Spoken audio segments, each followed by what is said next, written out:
আসসালামু আলাইকুম বন্ধুরা। আজকে ইংলিশ গ্রামারের একটা দুর্দান্ত টিপস নিয়ে আমি তোমাদের সামনে হাজির হয়েছি। স্ক্রিনে দেখতে পাচ্ছ subject plus V two plus since plus subject plus had plus V three. So এইভাবে কতগুলো structure as if after before no sooner had dot dot then by the time. So এই ক্যারেক্টারগুলো দিয়ে দুইটা ক্লজ থাকা সেন্টেন্সের স্ট্রাকচার দেখতে পাচ্ছ। সো এই সংক্রান্ত প্রশ্ন যদি কোনো চাকরির পরীক্ষায় বা কোনো পরীক্ষায় আসে তাহলে আমরা কিভাবে সমাধান করব, তাহলে টেকনিকটা আমি তোমাদের বলে দিই। সো টেকনিকটা হচ্ছে যে so যে পাশে দেখবেন ভি টু, অন্য পাশে লিখবেন হ্যাড প্লাস ভি থ্রি। অর্থাৎ যে পাশে, অর্থাৎ সিন্সের আগে যে পাশে আমরা দেখব ভি টু অর্থাৎ ভার্বের পাস্ট ফর্ম, আমরা অন্য পাশে যে ভার্বটা থাকবে তাকে আমরা কিভাবে লিখবো, হ্যাড প্লাস ভি থ্রি। অথবা হ্যাড প্লাস ভি থ্রি যে পাশে থাকবে আমরা অন্য পাশে লিখে দেব ভি টু। সো এতটুকু জানলে কিন্তু সমাধান হয়ে যাবে।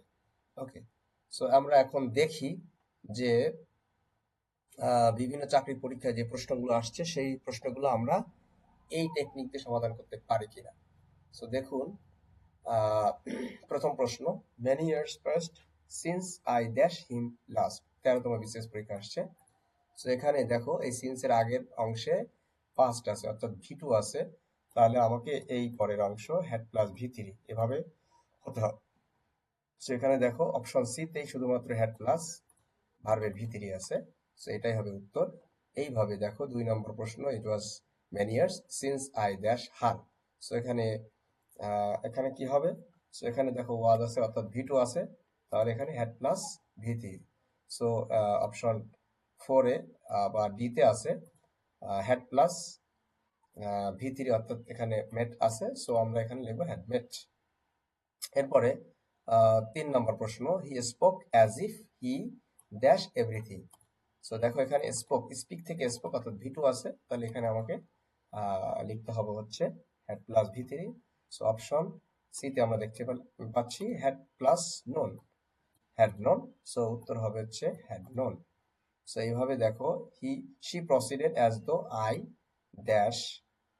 সো এখানে দেখো এখানে কি হবে, এখানে প্রসিডেড ভি টু আছে, তাহলে এখানে হ্যাড প্লাস ভি থ্রি। যদি এটা এখানে নেগেটিভ করতে বলা হয়েছে তাহলে আমাকে এই হ্যাডের পরে নট দেবো, জাস্ট এটাই হয়ে গেল। সো দেখো হ্যাড নট স্পোকেন।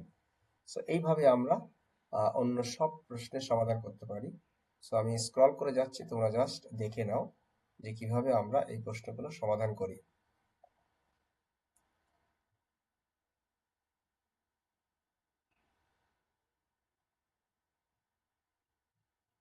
সো ভিডিওটি তোমাদের যদি ভালো লাগে, এই টেকনিকটা যদি তোমাদের পছন্দ হয়, তাহলে অবশ্যই তোমরা লাইক এবং কমেন্ট দিয়ে জানিয়ে দাও এবং শেয়ার করো সবার কাছে, যাতে এই ভিডিওটা সবার কাছে পৌঁছে যায়।